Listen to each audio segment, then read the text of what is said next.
This is Devipo, and today I'm going to talk to you about how to work IT in Japan from abroad. This is going to be my last video about this. I talk about this a bit too much on my live stream, so in this video I'd like to make it as simple as possible for everyone to answer. But before I do that, of course, like and sub, and I'll show you quickly, I have a decision tree here made in Figma, and I'll link that in the description below. And that's for anyone from anywhere around the world, whatever skill level or Japanese level, how to decide on getting to work as an engineer in Japan or work in IT. So I'll put that in the description below. But today I'll be talking and I'll be making this a lot simpler than that. And for those who don't know me, I'm a web developer in Japan. I've been in Japan since 2010. I've been working in web development since 2016, making front-end web applications. I've made some React Native apps. I've also worked on some back-end work. So that's just a bit about me. So let's get straight to it. We're going to have to check whether you qualify or not for immigration purposes, which is more or less your work visa.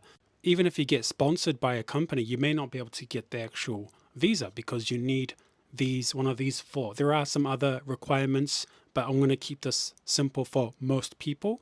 Number one, you need a type of a university degree. I don't think it really matters. I myself do not have a degree in IT, and some others do not have a degree in IT and have been able to get a working visa in Japan working in IT.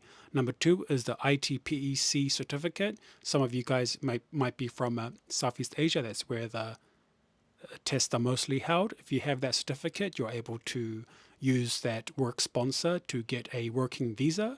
The third one here is 10 years in IT industry.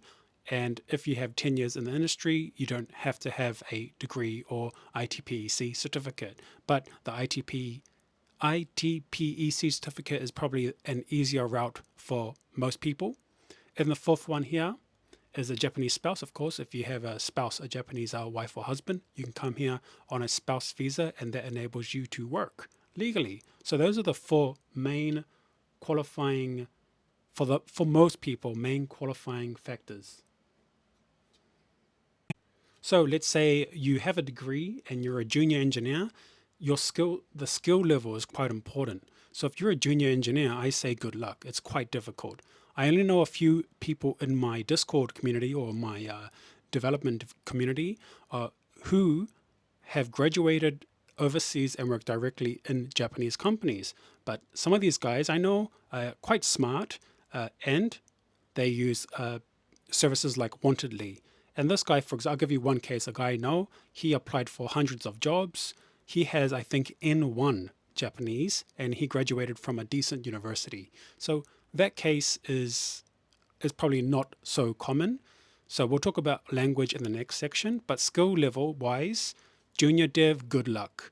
I say mid engineer, someone with at least 3 or 4 years, good luck. But it's possible. It is possible. A mid-level engineer, you might think there are a lot of jobs in Japan, and there are, but not anyone with a degree can get it. They're not just handing out jobs around here. Unless you're a Japanese national, then you can get a newly graduate job. And okay, next one is a senior is quite possible, but it depends on the next section. The next section is what changes everything. The next section kind of determines whether your job hunting would be easy or difficult mode. Okay, this is the final part of this video. Very simple. Your Japanese level would dictate whether it will be difficult or easy for you to get your IT job in Japan. We'll start off, if you only speak English or you don't speak Japanese, let's just say you don't speak Japanese, your to-go-to is LinkedIn. This is Japan Dev. You can search that. Look, I also have a link of my video talking about these websites, so I'll link that below. Japan Dev, Tokyo Dev, and GitTap. I don't know what GP is. Gaijin Pot. So these kind of targeting English-speaking jobs are out there. There are quite a few, but they do demand a high skill. So if you're a junior engineer, unless you're quite, I would say, some genius or something, or you graduated from a decent university, I mean a good university, then I probably wouldn't I wouldn't, I mean, you can try, but you'll be spending a lot of time doing their code tests. And a lot of guys in my Discord community, check out the Discord community, they tell you the jobs they applied for and about all the coding tests they go through. And yeah, it's a silly billy move for most people. So these English only jobs, in my video, I'll show you they're not easy to get. The high competition, every guy and his dog around the world wants to work IT in Japan. I mean, not every guy and his dog, but you know what I mean. They want to work in these English speaking environments, these international cultured environments. So these jobs are quite difficult to get. And unless you have at least, I would say, from my experience and my understanding so far, talking to a lot of people, these you need at least 3 years, and you have to have a specific skill set which is better than everyone else. So maybe you're expert in Vue.js, then a Vue.js company would need you and want you, and they could sponsor your visa. Some of them might even fly you in and then get you started as employed in Japan. That's the English side. This is the most difficult way to go. I mean, it's relative, right? And I would go through the Japan side. Japan side. To be honest, I've never worked in an English-speaking IT company. I've only worked in a Japanese-speaking IT company. And so I'll tell you this part here: the English or the Japanese-speaking level. If you get around, let's just write here, you need. People say you need N2, and yes, you do, but you also don't. Okay, here's the thing here. So if you don't have N2 on your resume, a lot of people just throw your resume away or just delete it or just ignore it. So having N2 is important. But if you just have N2, you go to an online meeting, which most of you will be doing, applying remotely, they can tell straight away you're hot trash. You're just hot garbage at Japanese. And then, yeah, you just don't want to do that. You're wasting their time. Just don't do that. So unless you have N2 or you can speak Japanese comfortably to explain yourself, to explain about what you've been working on technically, then you should go and try these companies here, these web services here. I have a video on Wantedly, and you can check the description. I'll add that, how to find a job on Wantedly. Green is similar to Wantedly. I do not have a video on that, but I do have a video about using websites like Indeed, or I think there's a few websites. I'll have a link there on Japanese companies and how to find a job in Japan. Okay, so websites like Indeed and Duda, great places for Japanese jobs. LinkedIn, there are a few, but LinkedIn is mostly used for the English-speaking jobs, from my experience. Okay, yes, you will find. I'm not saying there are none, but when you look at websites like Green and Wantedly, it's just most of the jobs are there.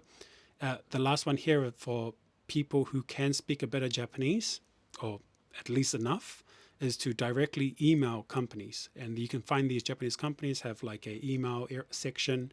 You can directly email, or you just directly apply to those jobs from their website. So those are the three areas I want to talk to you about on this video, and I think that's about it. Is you qualify for immigration, you have some type of skill set, and you have a decent level of Japanese. I always tell people, if you're coming to Japan, learn Japanese, okay? And I know some people get triggered, and you also get some people who might comment saying, oh, my friend has N4. Yes, they are correct. His friend has N4 and he has a job in IT. I also connected a guy with N4 and he got a job as an iOS engineer in a friend's company. But why? Because he had a spouse visa. There's always these catch, there's always, so what's the catch? There's always a catch.